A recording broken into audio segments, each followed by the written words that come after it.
Idul Fitr itu bukan Idul Fitrah ya, ini dua makna yang berbeda. Al-Fitrah itu artinya At-Tauhid, Al-Fitrah itu artinya Al-Islam, Al-Fitrah itu artinya As-Siratal Mustaqim ya. Itu makna fitrah ya. Kalau fitr itu artinya aftara yuftiru, itu artinya nggak puasa. Jadi Idul Fitri itu kembali boleh makan-makan di siang hari. Itu makna Idul Fitri itu aslinya begitu. Jadi kenapa disebut Idul Fitr itu kembali ya, hari raya kembali bisa makan-makan di siang hari setelah 1 bulan melaksanakan ibadah puasa. Nah, kenapa di Indonesia menjadi satu hal yang momentous ya untuk bersilaturahmi, untuk saling memaafkan, untuk kemudian saling mendoakan taqabbalallahu minna wa minkum dan seterusnya, karena ini mengambil dari dalil umum para ulama kita dahulu di Nusantara ini. Dalil umumnya adalah begini. Bulan Ramadan itu menghapuskan dosa-dosa kita kepada Allah. Ya.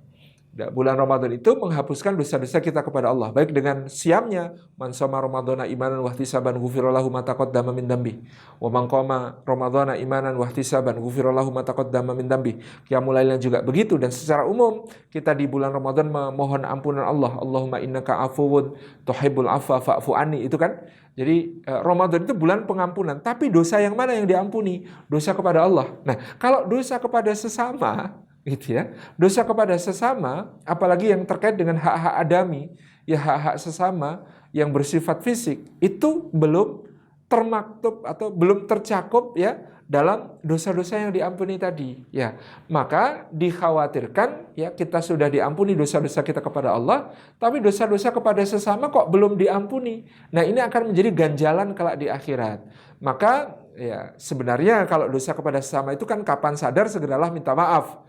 Ya, kapan dilakukan secepat mungkin segera minta maaf. Tapi kan kita kadang-kadang lalai, lupa, atau ada yang belum tersadari, atau berbuat salah itu nggak ngerasa gitu ya, berbuat dosa kepada orang lain nggak ngerasa. Nah, kemudian kita memanfaatkan momentum ba'da Ramadan itu untuk memohon maaf dan saling memaafkan satu sama lain. Jadi ini dalilnya umum, maksudnya ya diambil dari dalil umum bahwa ya, Ramadan menghapus dosa kita kepada Allah.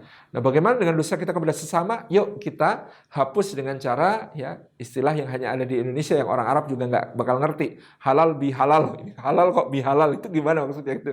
Nggak ngerti, nggak paham maksudnya itu. Ya. Jadi kenapa itu momentum Ramadan ini menjadi sesuatu yang sangat istimewa di Indonesia itu karena tadi ini saatnya untuk memaafkan ya. Tentu memang kadang-kadang ada lucu juga di meme-meme yang beredar itu.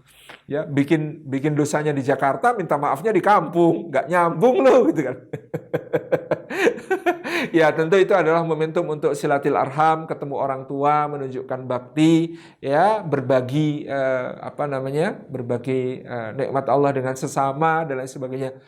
Tidak ada yang patut dicela dalam kebiasaan-kebiasaan baik itu ya. Insya Allah baik, kecuali kalau kita riya, kalau kita kemudian memboroskan dan takalluf, memaksakan diri ya padahal tidak ada dan sebagainya, itu baru tercela. Di luar itu baik-baik saja kebiasaan ini oleh para ulama dianggap sebagai hal yang positif dan sekarang sudah menular. Anda bukan cuma di Nusantara ya, kalau dari dulu Malaysia, Brunei, sebagian Thailand Selatan, Singapura, dan kemudian sebagian Filipina juga sudah seperti Indonesia ya, Lebaran itu Idul Fitri itu ramai. Sekarang mulai negara-negara Arab itu ramai. Mulai Idul Fitri itu menjadi sesuatu yang momentous, istimewa. Mulai karena mungkin pengaruh tenaga kerja kita atau juga pengaruh medsos gitu ya. Kok di Indonesia kok ramai gitu, mereka ramai. Mesir itu sekarang sudah ramai gitu ya. Itu dan berbagai negeri-negeri Islam yang lain itu sunnah hasanahnya Indonesia mudah gitu ya. Jadi kalau untuk tidak mudik, tidak bisa meminta maaf secara langsung, tidak bisa bersilaturahim secara langsung, tidak perlu khawatir kehilangan momentum Idul Fitr itu karena kita bisa pakai video call atau yang lainnya gitu ya, insya Allah. Ya, yang mau berbagi rezeki dengan sesama juga bisa ditransfer. Terima kasih.